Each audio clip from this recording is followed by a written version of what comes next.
வணக்கம். இது தமிழ் குரலின் சிறப்பு நேர்காணல். இன்றைக்கு நம்மோடு இணைந்திருக்கிறவர் மரியாதைக்குரிய மூத்த பத்திரிகையாளர் மற்றும் அரசியல் திறன் ஆய்வாளர் ஐயா திருமிகு ஆர் மணி அவர்கள். சார் வணக்கம். சார் 125 to 145 தான் கொடுக்குறாங்க. ரெண்டு major television channels NDTV and republic 125 to 145 DMK அலையன்ஸ்க்குன்னு கொடுக்குறாங்க. அதை பாட்டம் லைன் 135 நீங்கள் வச்சிங்கன்னா அலையன்ஸுக்கு ஒரு 118 வாங்கின மினிமம் நம்பர்ஸ்னால் இவங்களுக்கு வந்து கம்ஃபர்டபுள் ஜோன் இருக்கான்ற கேள்வி எழுது. ஸோ இது அதாவது யாராலையுமே கணிக்க முடியாத ஒரு ரொம்ப வித்தியாசமான ஒரு தேர்தலாக தான் இது இருக்குது.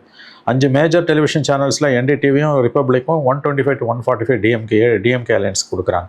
த meaning of it is that அது 135னா வந்து தனியாக அவங்களுக்கு மெஜாரிட்டி இப்போ 133 இருக்கிறது வருமானது $1 மில்லியன் கொஸ்டினாக இருக்குது. 118 வாங்கணும், அதுக்கு மேலே 17 தான்றது அலையன்ஸ் எல்லாம் சேர்த்து தாண்டும் போது வந்து whether they will have their own 118 or 2006 மாதிரி இவங்க 90 to 100க்குள்ளே போகிறாங்களான்ற கொஸ்டின் வருது. Other 2 channels Times Now and News 18 வந்து ADMK வின் NDA வின்னு கொடுக்குறாங்க. அதுவும் அதே மாதிரி 120 to 140 தான் வந்து அலைன்ஸோட சேர்த்து தான். இன்ட்ரெஸ்டிங்லி வந்து ஆட் மேன் இந்த கேம் வந்து இந்தியா டுடே ஆக்சிஸ் போல் வந்து விஜய்க்கு வந்து 98லேருந்து 120 வரைக்கும் கொடுக்குறாங்க. ஸோ இந்த 5 தவிர மற்றது எல்லாமே வந்து நம்பகத்தன்மை இல்லாத கேட்டறியாத பெயர்களாகத்தான் இருக்கின்றன. ஸோ இதை நீங்கள் நல்லா கவனிச்சிங்கன்னா இந்த 5 மாநில தேர்தல்களில் தமிழகம், மேற்கு வங்கம், கேரளம், அசாம், புதுச்சேரியில் கேரளம், அசாம், புதுச்சேரி 3லையுமே வந்து எக்ஸிட் போல்ஸ் வந்து யுனானிமஸாக கொடுத்துட்டாங்க. கேரளத்தில் வந்து ஆட்சி மாற்றம், காங்கிரஸ் UDF வருது, LDF வீட்டுக்கு போகுது, UDF வீட்டுக்கு ஆட்சிக்கு வருதுன்னு அத்தனை எக்ஸிட் போலும் ஒருத்தர் விடாமல். அசாமில் அதே மாதிரி BJP ஆட்சியை தக்க வைத்துக் கொள்கிறது, காங்கிரஸ் தோக்குறதுன்னு அத்தனை ஒப்பி எக்ஸிட் போலும் ஒருத்தர் விடாமல். புதுச்சேரியில் NR காங்கிரஸ் NDA ஆட்சியை தக்க வைத்துக் கொள்கிறதுனா அத்தனை எக்ஸிட் போலும். இதில் ஒரு ஆட்மேன் இந்த கேம் கூட இல்லை. அடுத்தது மேற்கு வங்கமும் தமிழ்நாடுன்னு வரும்போது மேற்கு வங்கத்தில் சரிபாதி வந்து மம்தான்றாங்க, சரிபாதி BJPன்றாங்க. தமிழ்நாட்டில் வந்து இந்த 5ல் வந்து 2-2-1ன்னு வருது. ஸோ பெங்காலும் தமிழ்நாடும் தான் வந்து கணிக்க முடியாததாக இன்றைக்கு இருந்து கொண்டிருக்கிறது. அங்கே கூட நீங்கள் பார்த்தீங்கன்னா மேற்கு வங்கத்தில் வந்து there are only 2 players, TMC and BJP. இங்கே there are 3 players. ஸோ எப்படி இது வந்து ஷேப் அப் ஆகும் அப்படின்றது தான் நம்ம முன்னால் இருக்கு. அதாவது விஜய் எப்படி களத்தில் வாக்கு வங்கி வைத்திருந்த எல்லோரிடமிருந்தும் ஒரு சிதறலை ஏற்படுத்தினாரோ, போல்ஸ்டர்ஸ் கூடவும் ப்ரெடிக்டர்ஸ்குள்ளவும் ஒரு போலரைசேஷன் ஏற்படுத்தி. அதாவது Vijay has not only polarized the voters but also the pollsters. அவர் வந்து வாக்காளர்களை மட்டும் பிளவுபடுத்தவில்லை, தேர்தல் விற்பனர்களையும் அவர் பிளவுபடுத்தி விட்டார். இதில் சைலண்டாக அல்லது ஏதோ ஒரு காரணத்தினால ப்ரெடிக்ட் பண்ணாமல் போனால் சி ஓட்டர்ஸையும் நம்ம சி ஓட்டர்ஸ் வந்து ஏன் ப்ரெடிக்ட் பண்ணல? அவன் வந்து மொத்தமாக இந்த 5 எலெக்ஷன்லையுமே ப்ரெடிக்ட் பண்ணலன்னா ஓகே, கேரளாவில் அவன் ப்ரெடிக்ட் பண்ணுறான். But why they are not predicted in Tamil Nadu? வழக்கமாக தொழில் செய்கிற ஒருத்தன் தான் தொழிலை செய்யாமல் நிறுத்துகிறான், அல்லது தொழிலையே வந்து ஒரே விஷயம் சம்மந்தமாக நடக்கக்கூடிய தொழிலில் ஒரு குறிப்பிட்ட பிராந்தியத்தில் பண்ணுறான், இன்னொரு குறிப்பிட்ட பிராந்தியத்தில் பண்ணலன்னா அங்கே சந்தேகம் எழுது. ஏன் நீ பண்ணல? அது உன் தொழில். ஒரு தொழில் வந்து உனக்கு, நீ ஒரு தொழிலை விரும்பி ஏற்றுக்கிட்டீங்கன்னா, ஒரு தொழிலை நீ விரும்பி ஏற்றுக்கொண்டால் உனக்கு விருப்பம் இருக்கோ இல்லையா அந்த தொழிலை நீ செஞ்சாகணும். இன்னொருத்தனுக்கு விருப்பம் இருக்கோ இல்லையான்னு நிறுத்ததெல்லாம் கூட ரெண்டாவது. உனக்கே விருப்பம் இருந்தாலும் இல்லாட்டியும் உனக்கு ஒரு விஷயம் தொழிலாக மாறும் பட்சத்தில் இதை செய்தாக வேண்டும். உங்கள் விம்ஸ் அண்ட் ஃபேன்சிஸ் எப்படி இருந்தாலும் வர்றது அவுட்கம் இதுனா நீங்கள் ரிலீஸ் பண்ணி தான் ஆகணும். நீ தொழிலேருந்தே எப்படி விலகி இருப்ப? ஒருவேளை சி ஓட்டர் ஏதாவது எக்ஸிட் போல் எடுத்துகிட்டு போடாமல் வச்சுருக்கானா, அல்லது எக்ஸிட் போலே எடுக்கலையா? சரி, அவன் எடுத்துகிட்டு போடலைன்றதுக்குள்ளே நான் போகல, அது ஸ்லாண்டர், அது நம்ம சொல்ல முடியாது, நமக்கு ஆதாரம் இல்லை, அது அவதூறு, நான் சொல்லலை. ஏன் நீ செய்யலை? ஏன்னா ஆக்சிஸ் மை இந்தியா வெஸ்ட் பெங்காலுக்கு நாங்கள் ரிலீஸ் பண்ணல, காரணம் சொல்லிட்டோம். எடுத்தோம், எங்களால் பலரும் சைலண்ட் ஓட்டர்ஸாக இருக்காங்க, சொல்ல மறுக்கிறாங்க, பயப்படுறாங்க, போட முடியாதுன்ட்டான். நான் வந்து தான் ஏன் வந்து தமிழ்நாட்டுக்கு ப்ரெடிக்ட் பண்ண தன்னால மேற்கு வங்கத்துக்கு ஏன் ப்ரெடிக்ட் பண்ண முடியலன்னு அவன் காரணத்தை சொல்லிட்டான். சி ஓட்டர் ஏன் அமைதியாக இருக்கான்? நீ எடுத்தியா அல்லது எடுக்கலையா? சரி, நீ எடுக்கலன்னு தான் நான் கவனத்தில் வச்சுக்கிறேன். Because there is a silence on your part. நீ ஏன் எடுக்கல? அது உன் தொழில். உன் தொழிலை நீ ஏன் செய்யாமல் விட்ட? பார்ஷியலி விட்டுருக்கிறீங்க 5 ஸ்டேட்டில். நீ வந்து 5 ஸ்டேட்டுக்கும் பண்ணாமல் விட்டுருந்தீங்கன்னா கேட்கவே போகிறதில்ல. நீ ஏன் தமிழ்நாட்டுக்கு கேரளாவுக்கு பண்ணுற, நீ ஒரே நேரத்தில் நடக்கிற தேர்தல், கேரளாவுக்கு பண்ணுற எக்ஸிட் போல் நீ ஏன் தமிழ்நாட்டுக்கு பண்ணலை? What is the reason? ஒருவேளை சார் 2001-06 நீங்கள் ஒரு இன்னொரு இன்டர்வியூல பதிவு பண்ணியிருந்தீங்க இல்லையா, ஒரு மீடியா ஊடகம் எடுத்தது, பட் அவங்க 2001 ஒரு மேஜர் தமிழ் மீடியா ஹவுஸ். அப்போ எல்லாரும் கருணாநிதி தான் ஜெயிப்பார், Jayalalithaa was disqualified, Jayalalithaa was written off. அப்போ அவங்க எடுத்த ஒப்பீனியன் போலில் வந்து தேர்தலுக்கு முந்தின கருத்து கணிப்பில் 2001 ADMK ஆட்சியை பிடிக்குது. இன்ஃபேக்ட் எக்ஸாக்டாக அவங்க சொன்னாங்க பிட்வீன் 135 to 140ன்னு. அதை வந்து அவங்க போடலை. அவங்க போடலைன்றதும் ஜெயலலிதாக்கா அதுக்கு போச்சு. அதன் பிறகு அந்த ஓனரை வந்து சந்திப்பதற்கு அப்பாயின்மெண்ட் கொடுப்பதற்கு ஓராண்டு காலம் அவர் காலம் தாழ்த்தினார். இதெல்லாம் வரலாறு, 25 வருஷத்துக்கு முன்னால் நடந்த வரலாறு. பெரிய மீடியா ஹவுசஸ் நான் அதை குறை சொல்ல மாட்டேன். ஏன்னா தட் மீடியா ஹவுஸ் எக்ஸிட் போல் அவனுக்கு தொழில் கிடையாது, பேப்பர் நடத்துறது தான் அவனுக்கு தொழில். சி ஓட்டருக்கு வந்து தொழிலே வந்து எக்ஸிட் போல் ஒப்பீனியன் போல் எடுக்கிறது தான்.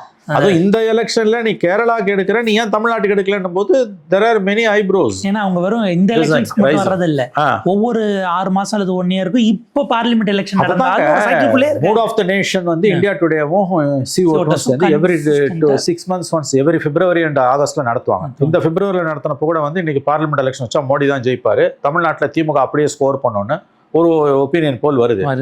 அப்போ இந்தியா டுடேவோட கான்க்ளேவில் சென்னையில் முதலமைச்சர் ஸ்டாலினே வந்து இந்தியா டுடேவே சொல்லிடுச்சு. அது இன்ஃபேக்ட் பார்லிமெண்ட்டுக்கு சொன்னது, அவர் அசம்பிளிக்குன்னு சேர்த்து சொன்னார், சி ஓட்டரே சொல்லிடுச்சுனார். ஏன் அந்த சி ஓட்டர் இன்னைக்கு எடுக்கல? ஏன் சி ஓட்டர் எக்ஸிட் போல் எடுக்கல? அப்போ நிறைய கேள்விகள் வருது. எனவே all these things will go any meaningless in next 48 hours.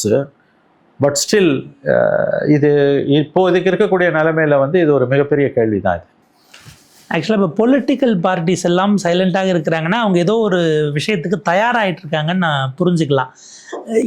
Plan A plan B எல்லாமே ரெடி பண்ணிட்டு இருக்காங்கன்னு புரிஞ்சுக்க வேண்டியிருக்கா. ஏன்னா ஒரு சைடு வேட்பாளர்கள் எல்லாரையும் விஜய் சந்திச்சு ஒரு மீட்டிங் போயிடுச்சு அப்படிங்கிறாங்க, இந்த பக்கம் திமுக அதிமுக தரப்புகளில் அமைச்சரவை பட்டியலே தயாராகிடுச்சுன்னு ஒரு செய்திகள் பிளான்ட் செய்யப்படுகிறது.